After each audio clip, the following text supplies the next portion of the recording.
wabarakatuh. Saya Bunga Septiani dari kelas 83 akan membahas bab 4 mata pelajaran IPS tentang perubahan masyarakat Indonesia pada masa penjajahan dan tumbuhnya semangat kebangsaan. Nah, sebelum saya membahas materinya, saya akan memberitahu apa saja yang nanti kita bahas dalam video ini. Poin pertama, kedatangan bangsa Barat. Nah, kedatangan di sini saya akan memberitahu apa saja yang ada dalam poin pertama, yaitu latar belakang, proses kedatangan dan reaksi bangsa Indonesia. Nah, di poin kedua itu ada kondisi masyarakat masa penjajahan. Nah, di dalam kondisi masyarakat penjajahan ini ada monopoli dan adu domba, kerja paksa, sewa tanah, tanam paksa, dan perlawanan terhadap kolonialisme dan imperialisme. Nah, yang ketiga, yang poin ketiga itu adalah semangat kebangsaan. Di dalam poin ini terdapat 4 yang berbeda. Yang pertama latar belakang, yang kedua tekad Sumpah Pemuda, yang ketiga pergerakan nasional masa pendudukan Jepang, dan yang keempat perubahan masyarakat masa penjajahan. Indonesia adalah negara yang besar. Wilayah Indonesia sangat luas, kekayaan melimpah, dan kaya akan berbagai budaya. Hubungan dengan bangsa-bangsa asing tidak hanya berdampak positif loh, tetapi ada juga yang berdampak negatifnya. Salah satunya yaitu terjadi penjajahan pada masa lalu. Penjajahan telah menyebabkan perubahan terhadap aspek geografi, sosial, budaya, dan politik. Kedatangan bangsa-bangsa Barat ke Indonesia. Nah, di sini kita udah masuk poin pertama. Nah, berbagai keunggulan yang dimiliki bangsa Indonesia juga menjadi salah satu pendorong bangsa-bangsa asing untuk datang ke Indonesia. Kalian tahu gak sih, bukan hanya bangsa Asia aja loh yang ternyata datang ke Indonesia, tapi juga ada bangsa-bangsa Eropa yang letaknya ribuan kilometer dari Indonesia tertarik dan berdatangan ke Indonesia. Keinginan mereka menguasai Indonesia pada masa kolonialisme dan imperialisme melahirkan dampak-dampak negatif bagi bangsa Indonesia. Belum kedatangan bangsa-bangsa Eropa, wilayah Indonesia telah berkembang maju sebagai pusat ekonomi, sosial, dan politik bangsa-bangsa Asia. Hubungan politik kerajaan-kerajaan telah terjalin sejak bangun kerajaan bercorak di Indonesia dan dari Islam. Kegiatan ekonomi antar bangsa yang telah terjadi begitu erat antara Bang Indonesia dan bangsa-bangsa asing. Latar belakang kedatangan bangsa Barat. Ini merupakan materi pertama yang akan kita bahas di dalam poin 1, latar belakang kedatangan bangsa Barat. A. Daya tarik Indonesia bagi bangsa-bangsa Barat. Membutuhkan rempah-rempah karena mereka sangat membutuhkan. Sementara kesediaan di Eropa sangat terbatas. Rempah-rempah bagi bangsa Eropa dapat digunakan untuk mengawetkan makanan, bumbu masakan, dan obat-obatan. Nah, contohnya seperti cengkeh, merica, kemiri, dan pala. Keberadaan musim hujan dan kemarau di Indonesia memungkinkan berbagai tanaman muda tumbuh dan berkembang di Indonesia. Hal ini berbeda dengan bangsa-bangsa Eropa yang memiliki 4 musim, yakni musim panas, musim dingin, musim semi, dan musim gugur. B. Motivasi 3G: Gold, Gospel, dan Glory. Gold, Gospel, dan Glory merupakan motivasi bangsa-bangsa Barat melakukan penjelajahan samudra. Gold artinya emas yang identik dengan kekayaan. Glory bermakna kejayaan bangsa. Bangsa Barat untuk menyebar luaskan atau mengajarkan agama Nasrani, khususnya agama Kristen, ke bangsa-bangsa di Asia, Afrika, dan Amerika Selatan. C. Revolusi industri. Revolusi industri adalah pergantian atau perubahan secara menyeluruh dalam produksi barang dari sebelumnya menggunakan tenaga manusia, hewan menjadi tenaga mesin. Salah satu pengaruh revolusi Indonesia yang sangat terasa adalah dalam kegiatan transportasi. Contohnya yaitu mesin uap, kompas, mesin pemintal, dan sebagainya. 2. Kedatangan bangsa-bangsa Barat ke Indonesia. Nah, ini merupakan materi kedua dari poin pertama. Kedatangan bangsa-bangsa Portugis di Maluku. Portugis mencapai Malaka pada tanggal 1511 di bawah pimpinan Alfonso de Albuquerque. Ia berhasil menguasai Malaka dan Jepang. Selanjutnya Portugis menjalin hubungan dagang dengan Maluku. Pada tahun 1512 bangsa Portugis telah berhasil sampai di Maluku di bawah pimpinan Antonio de Abreu dan Francisco Serra. B. Ekspedisi bangsa Inggris. Persekutuan dagang milik Inggris diberi nama EIC. Kedatangan bangsa Barat di Jayakarta atau Jakarta. Pada tahun 1596, armada de Houtman tiba di Pelabuhan Banten melalui Selat Sunda. Kedatangan Houtman di Indonesia kemudian disusul ekspedisi-ekspedisi lainnya. Dengan banyaknya perdagangan Belanda di Indonesia, maka muncullah persaingan antara mereka sendiri. Untuk mencegah persaingan yang tidak sehat, pada tahun 1602 didirikannya PLC atau Perserikatan Maskapai Hindia Timur, yang merupakan merger atau penggabung dari beberapa perusahaan dengan Belanda. Gubernur Jenderal pertama POC adalah Peter Bosch. Dia mendirikan pusat perdagangan POC di Ambon, Maluku. Namun kemudian pusat dagang dipindahkan ke Jakarta atau Jakarta karena POC memandang bahwa lebih strategi sebagai lalu lintas perdagangan. Selain itu, Belanda ingin menyingkirkan saingan mereka, yaitu masyarakat Indonesia pada masa penjajahan. Nah, ini kita udah masuk ke poin kedua. Nah, dalam poin kedua kita akan masuk ke materi pertama, yaitu pengaruh monopoli dalam perdagangan. Kedatangan bangsa Barat diterima dengan baik oleh rakyat Indonesia. Hubungan perdagangan tersebut kemudian berubah menjadi hubungan penguasaan atau penjajahan. POC terus berusaha memperoleh kekuasaan yang lebih dari sekadar jual beli. Itulah yang memicu kekecewaan, kebencian, dan perlawanan fisik. Monopoli adalah penguasaan pasar yang dilakukan oleh satu atau sedikit perusahaan. Sebagai contohnya, pada saat melakukan monopoli rempah-rempah di Indonesia, POC membuat perjanjian dengan kerajaan-kerajaan di Indonesia. Isinya, setiap kerajaan hanya mengizinkan rakyat menjual hasil bumi kepada POC. Karena produsen sudah dikuasai POC, maka pada saat rempah-rempah dijual, harganya sangat turun. Sebaliknya, POC menjual kembali ke Eropa dengan harga yang sangat tinggi. POC mengalami kebangkrutan pada akhir abad 28. Korupsi manajemen perusahaan yang kurang baik menyebabkan utama kebangkrutan POC. Akhirnya tanggal 13 Desember 1799 POC dibubarkan.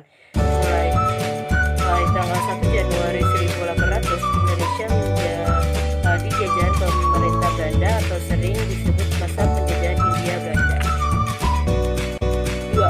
Pengaruh kebijakan kerjasama. Nah, ini adalah pada yang terdapat dalam poin kedua. Terdapat panjang jalur Anyar Panarukan. Jalur tersebut panjang lebih dari 1000 km dari Cilegon, Banten, Jakarta, Bogor, Bandung, Cirebon, Semarang, Pati, Surabaya, Probolinggo hingga Panarukan di Jawa Timur. Anyar Panarukan dibangun 200 tahun yang lalu oleh pemerintah Gubernur Jenderal Denles yang merupakan bagian dari Republik Bataaf atau Prancis. Gubernur Jenderal Denles yang memerintah tahun 1808 sampai 1811 melakukan berbagai kebijakan seperti pembangunan militer, jalan raya, perbaikan pemerintah, dan perbaikan ekonomi.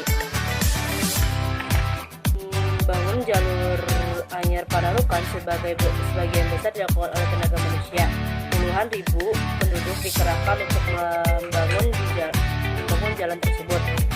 Rakyat Indonesia dipaksa Belanda untuk membangun jalan. Mereka tidak digaji dan tidak diberi makan yang layak. Akibatnya ribuan penduduk meninggal baik karena kelaparan ataupun penyakit yang dideritanya. Pengarang untuk mengerjakan berbagai proyek Belanda yang disebut dengan perjanjian. 3. Pengaruh sistem sewa. Ini adalah materi yang terdapat dalam poin kedua yang ketiga. Sistem tersebut memiliki ketentuan antara lain sebagai berikut. A. Petani harus menyewa tanah meskipun dia adalah pemilik tanah tersebut. B. Harga sewa tanah tergantung kepada kondisi tanah. C. Pembayaran sewa tanah dilakukan dengan uang tunai. D. Bagi yang tidak memiliki tanah dikenakan pajak kepala. Sistem sewa tanah menggambarkan seakan-akan rakyat tidak memiliki tanah, padahal tanah tersebut hasil sewa tanah juga tidak seluruhnya digunakan untuk kemakmuran rakyat. Hasil sewa tanah tersebut sebagian besar digunakan untuk kepentingan pengaruh sistem tanam paksa. Nah, ini merupakan materi keempat dari poin kedua. Pada tahun 1830, Johannes van den Bosch menerapkan sistem tanam paksa atau kurtostel. Teknik penekanan dan pemaksaan terhadap rakyat tersebut antara lain sebagai berikut. A. Menurut ketentuan, tanah yang digunakan untuk tanaman wajib hanya 1/5 dari tanah yang dimiliki rakyat. Namun kenyataannya selalu lebih, bahkan sampai 1/2 bagian dari tanah yang dimiliki rakyat. B. Kelebihan hasil panen tanaman wajib tidak pernah dibayar. C. Waktu untuk kerja wajib melebihi dari 66 hari dan tanpa imbalan yang memindai. D. Tanah yang digunakan untuk menanam wajib tetap dikenakan pajak. Penderitaan rakyat Indonesia akibat kebijakan tanam paksa ini dapat dilihat dari jumlah angka kematian rakyat Indonesia yang tinggi akibat kelaparan dan penyakit kekurangan gizi. Sistem ini membuat banyak pihak hak bersimpati dan mengejar tanam paksa. Pengecaman tidak hanya datang dari bangsa Indonesia tetapi juga orang-orang Belanda. Kecaman dari berbagai pihak tersebut membuahkan hasil dengan dihapusnya sistem tanah paksa pada tahun 1875. Perlawanan terhadap kolonialisme dan imperialisme. Nah, ini kelima yang terdapat dalam poin kedua. A. Perlawanan terhadap persekutuan dagang. Ba'abullah mengusir Portugis pada tahun 1529 sampai 1600. Aceh oleh Sultan Iskandar pada tahun 1607 sampai 1639. 3. Ketangguhan ayam jantan dari timur oleh Sultan Hasan POC oleh Kiai Adipati Juminah. Perlawanan terhadap pemerintah Hindia Belanda. Yang pertama, Perang Saparua di Ambon oleh Thanos Matulesi Patimura, Kristina Marta Tiahahu di Ambon.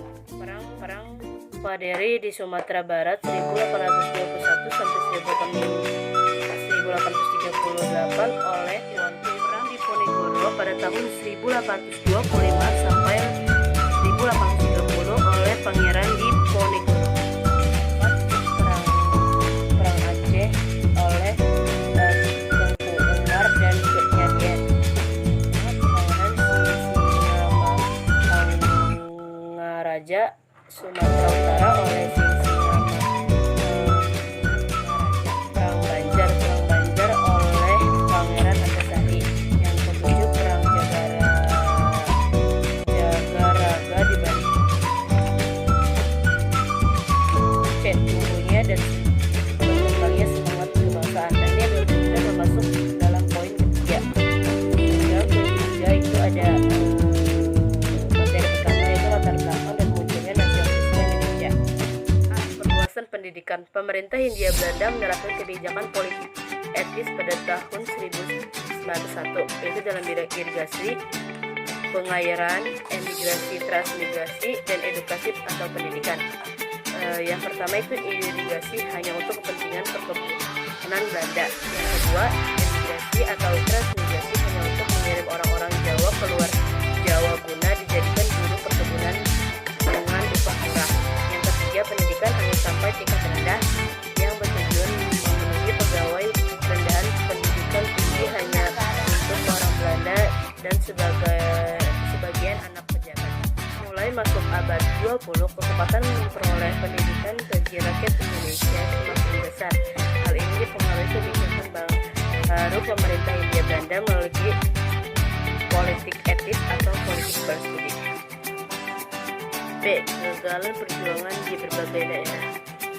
Bangsa Indonesia menemukan identitas kebangsaan sebagai perangkat perjuangan bersama. Paham kebangsaan atau nasionalisme telah tumbuh dan menjelma menjadi sarana perjuangan yang sangat kuat. Corak perjuangan nasional bangsa Indonesia ditandai dengan momentum penting yang diikarkan Sumpah Pemuda 28 Oktober 1945. C. Rasa senatif mengatakan pemerintah Hindia Belanda pada bangsa Indonesia telah menunjukkan perasaan kebersamaan Indonesia sebagai bangsa terjajah. D. Perkembangan organisasi etnis kedaerahan dan keagamaan. Beberapa contoh antara lain Serikat Pasundan serta Perkumpulan Kaum Betawi yang diketuai oleh M. Husni Tamrin. Selain organisasi etnis, juga beberapa organisasi kedaerahan seperti Trikoro Darmo 1915, Jong Japa 1915, dan Jong Sumantranen Bon 1917.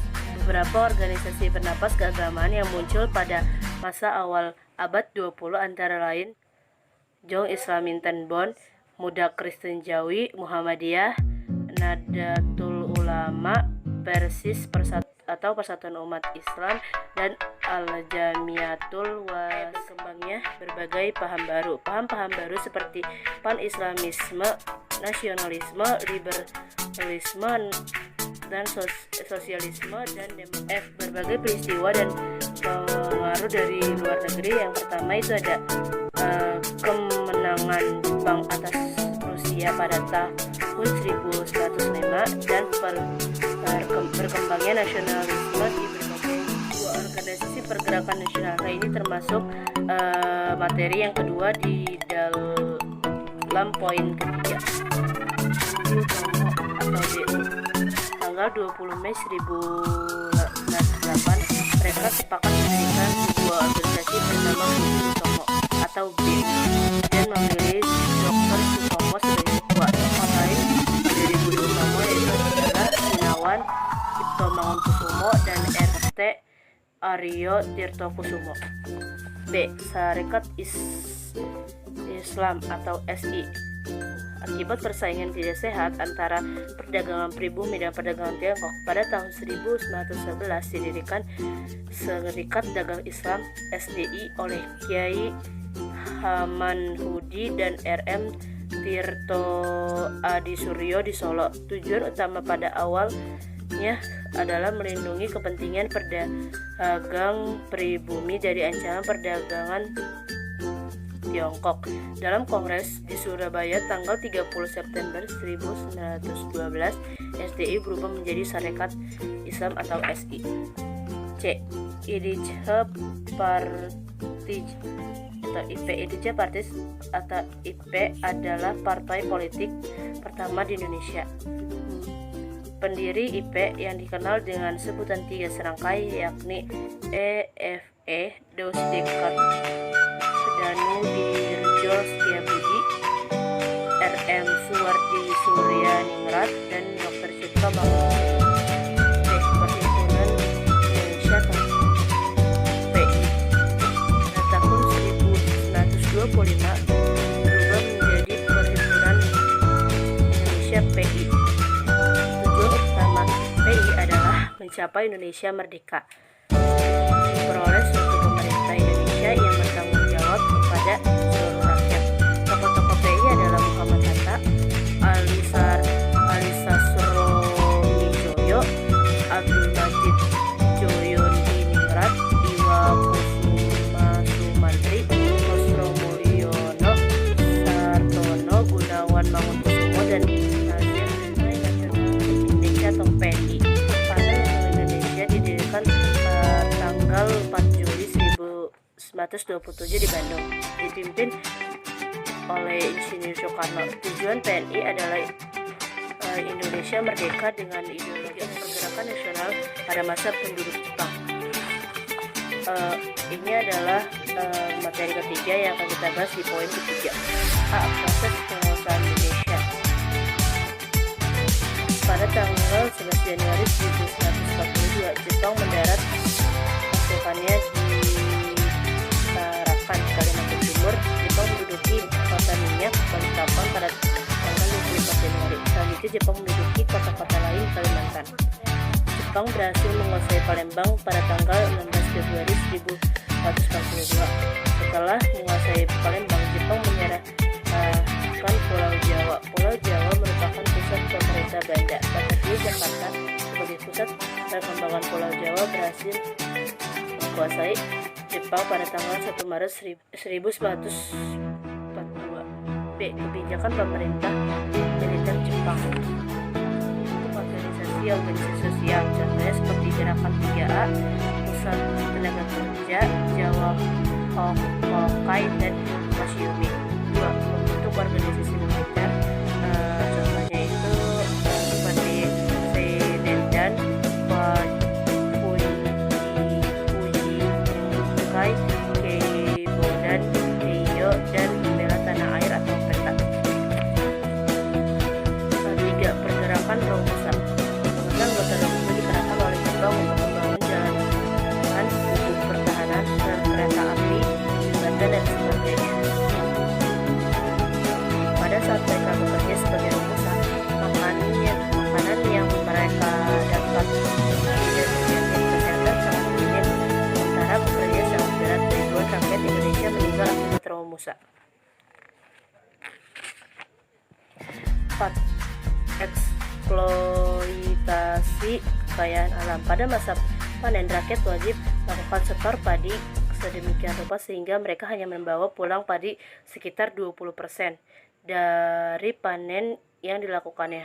Kondisi ini mengakibatkan musibah kelaparan dan penyakit busung lapar di Indonesia. Pergerakan yang pertama itu ada memanfaatkan organisasi bentukan Jepang. 2. Gerakan bawah tanah. 3. Perlawanan bersenjata, contohnya itu seperti perlawanan rakyat Aceh, perlawanan Singapura Jawa Barat, perlawanan Indramayu Jawa Barat, perlawanan Perta di Blitar Jawa Timur.